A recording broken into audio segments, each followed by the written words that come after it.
Iran, Israel, America के जंग में चारों तरफ से नुकसान हो रहा है। कोई भी देश ऐसा नहीं है इन तीनों में से जहां पर लाशें ना बिखरी हों। लेकिन इन सब के बीच में ये क्यों कहा जा रहा है कि सबसे बड़ा नुकसान अमेरिका का हुआ है? चलिए आपको बताते हैं। नमस्कार, आप देख रहे हैं न्यूज़ 18 का डिजिटल प्लेटफॉर्म। मैं हूं आपके साथ श्रुति श्रीवास्तव। पश्चिम एशिया में जारी युद्ध ने सिर्फ कुछ दिनों में ही कई देशों को अपनी चपेट में ले लिया है। पिछले 10 दिनों में हमलों और जवाबी कार्रवाई में हजारों लोग मारे गए हैं और कई हजार घायल हुए हैं। सबसे ज्यादा असर ईरान और लेबनान में देखा गया है, जबकि खाड़ी और आसपास के कई देशों में भी मौत और घायलों की खबरें सामने आई। युद्ध में अब तक ईरान में सबसे ज़्यादा नुकसान हुआ। यहाँ 1332 लोगों की मौत हो चुकी है और सैकड़ों लोग घायल बताए जा रहे हैं। लगातार हमलों और सैन्य कार्रवाई के कारण हालात बेहद गंभीर बने हुए हैं। अमेरिका के 8 सैनिकों की मौत हुई है, जबकि 18 लोग घायल हुए हैं। वहीं इजराइल में 13 लोगों की मौत और 2000 से ज़्यादा लोग घायल हो चुके हैं।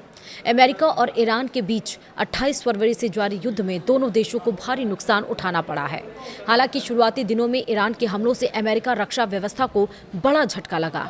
जंग के पहले 4 दिनों में ही ईरान ने अमेरिका के करीब $2 अरब यानी कि लगभग 16,000 करोड़ रुपए के रडार और रक्षा प्रणालियों को नुकसान पहुंचाया या उन्हें नष्ट कर दिया। इनमें अत्याधुनिक थाड़ रक्षा प्रणाली, महंगे रडार सिस्टम और सैन्य संचार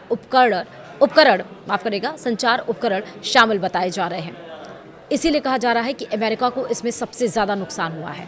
वहीं लेबनान में हालात बेहद गंभीर हैं। यहाँ 394 लोगों की मौत हो चुकी है और 1000 से ज़्यादा लोग घायल हुए हैं। लगातार हमलों के कारण हालात और बिगड़ते जा रहे हैं। युद्ध का असर कई खाड़ी देशों में भी देखा गया है और कई देशों में की अगर हम बात करें, जैसे कि कुवैत, वहाँ पे 6 मौतें और दर्जनों घायल हैं। बहरीन में 1 मौत हुई है, 40 लोग घायल हैं। कतर में 16 घायल हैं। संयुक्त अरब अमीरात में 4 मौतें और 112 लोग घायल हैं। ओमान की बात करिए तो 1 मौत और 5 लोग घायल। सऊदी अरब में 2 मौत हो चुकी हैं, 12 लोग घायल हैं। इराक में 6 लोगों की मौत हुई और दर्जनों लोग घायल हुए हैं। वहीं जॉर्डन में 14 लोग घायल बताए गए हैं। अब तक साइप्रस में किसी की मौत या घायल होने की खबर नहीं है। इससे एक दिन पहले सऊदी सिविल डिफेंस एजेंसी ने कहा था कि हमले में एक भारतीय और एक बांग्लादेशी की मौत हुई है। दूतावास ने एक्स पर जारी बयान में कहा, कल शाम अल खार्ज में हुई दुर्भाग्यपूर्ण घटना में किसी भारतीय की मौत नहीं हुई। यह राहत की बात है। इस मामले में दूतावास संबंधित सऊदी अधिकारियों के संपर्क में है।